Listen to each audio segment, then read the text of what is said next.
Hello, everyone. Hello everyone, it is I, Jorge Juan Villidi Carlos Sanchez, but you can call me Johnny. This week we are coming from beautiful Paris, France.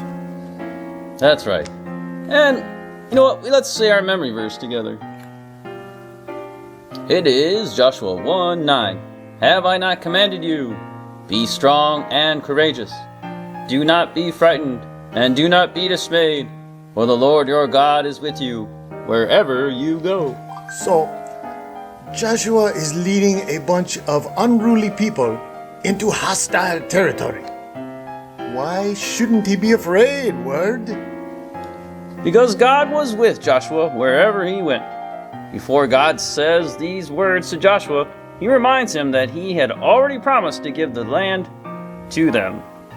And God never breaks his promises, right, Word? Right. God told Joshua that the land was already given to them. It was as if the land was already theirs. They just had to go in and take it.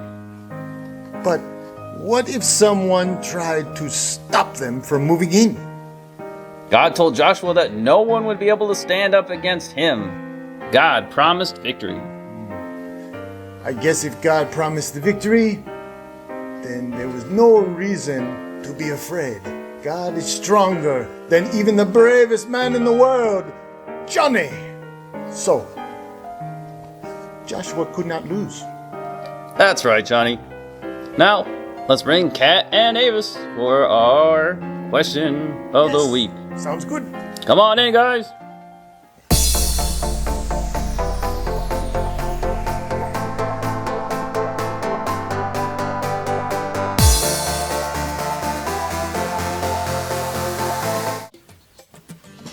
Greetings.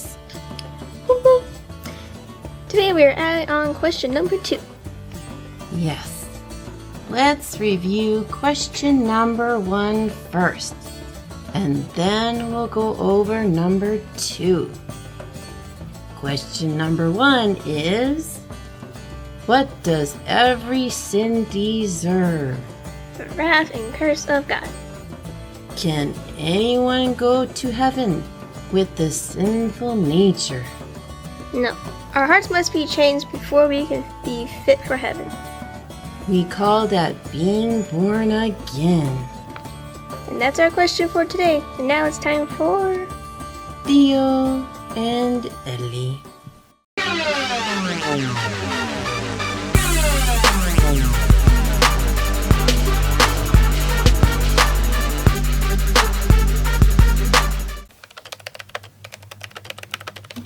Oh, hey, Double Trouble! How are you doing today? You ready for another adventure? Yes. You said we're going to go see Samuel again?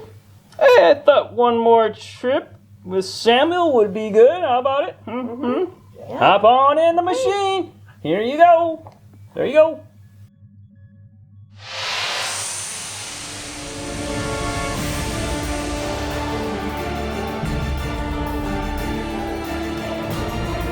Hey, Dad, did you install those seatbelts yet? Seatbelt?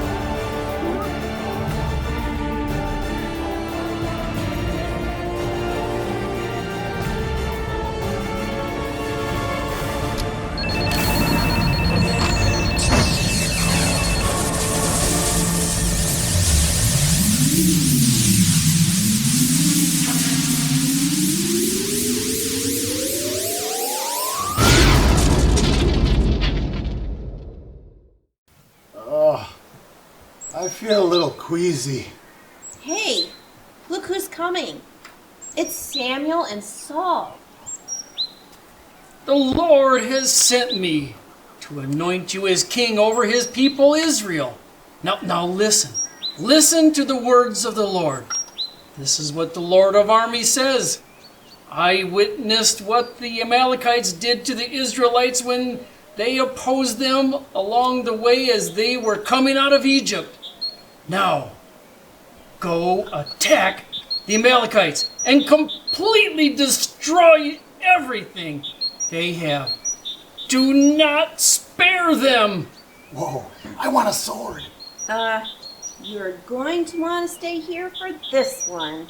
Oh, man. Men of Israel, attack!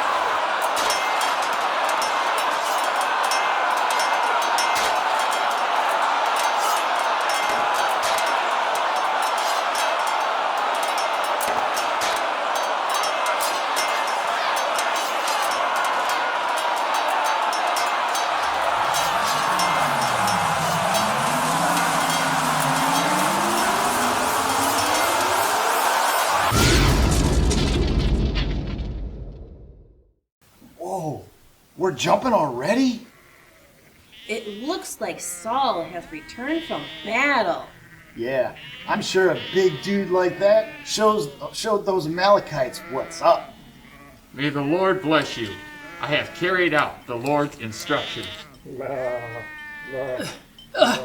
Then what's the sound of the sheep and the goats and the cattle that I hear? Huh?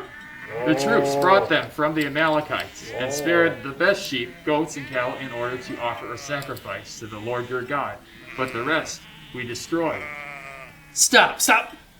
Let me tell you what the Lord said to me last night. Tell me. Although you were once considered yourself unimportant, haven't you become the leader of the tribes of Israel? The Lord has anointed you king over Israel and then sent you on a mission and said, go and completely destroy the sinful Amalekites. Fight against them until you have annihilated them.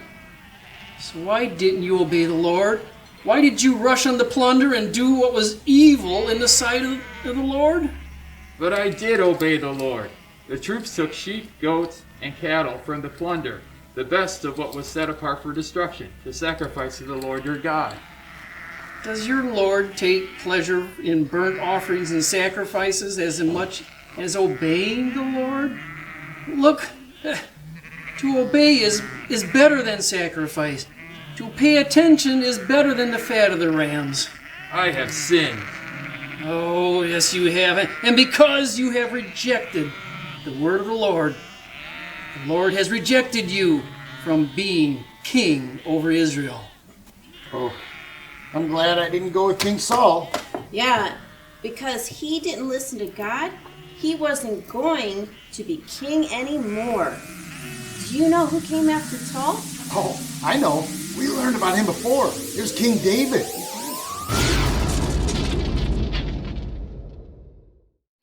Hello, Jesse. Hello, Samuel! Everyone in town is trembling. Do you come in peace? In peace. I've come to sacrifice to the Lord. Consecrate yourself and come with me to the sacrifice. You know what? My sons and I will go with you. Certainly. The Lord has anointed one of them before him. What does that mean? Samuel has been sent by God to choose the next king, or the Lord's anointed. Oh, there. Oh, come on. The Lord has not chosen this one. Well, I do have more sons. Well, Hey, boys! Come on now! But that's not David. Doesn't Samuel know who David is? Not yet. That's Eliab, David's oldest brother. God told Samuel, do not look at his appearance, because I have rejected him. Humans do not see what the Lord sees, for humans see what is visible, but the Lord sees the heart. Ah, so God will tell him to pick David. Oh, no, not that one.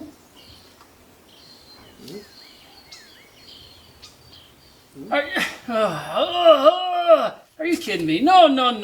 He can't even keep his thing on.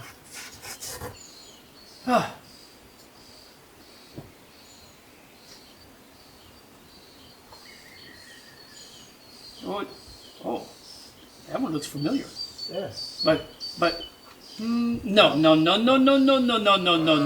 that one. No, come. Oh, there's a certain one I'm looking for. I like his hat, but no. Go away, young man. Next. Oh, Who's next? I don't know. Oh, hey, that's... Well, That's Dave. That's the Dave, but I think that's the wrong Dave. Not that Dave. Oh, there must be more. Hello, friends. Oh, Well, I don't think it's me, though. oh, this is getting ridiculous. No. Oh. The Lord hasn't chosen any of these, and that's all you have. But Well, they're still the youngest, but right now he's tending the sheep. oh, you know what? Send for him. We won't sit down to eat until he gets here. Okay. Why do we always have to wait for people to show up to eat? If they are late for dinner, that's their fault. Hush, Theo. Hush. Hey, David! David, yes, that's a... Yeah! You sent for me, Father? Yes! Yes! Yes, that's him! That's him! Oh. This is the Lord's anointed. Kneel, David. My son David, the next king. I will anoint you now. They had no clue what he is going to do. Watch out, Giants. David is coming. You're right. They didn't know what was going to happen. And David has a long road ahead of him.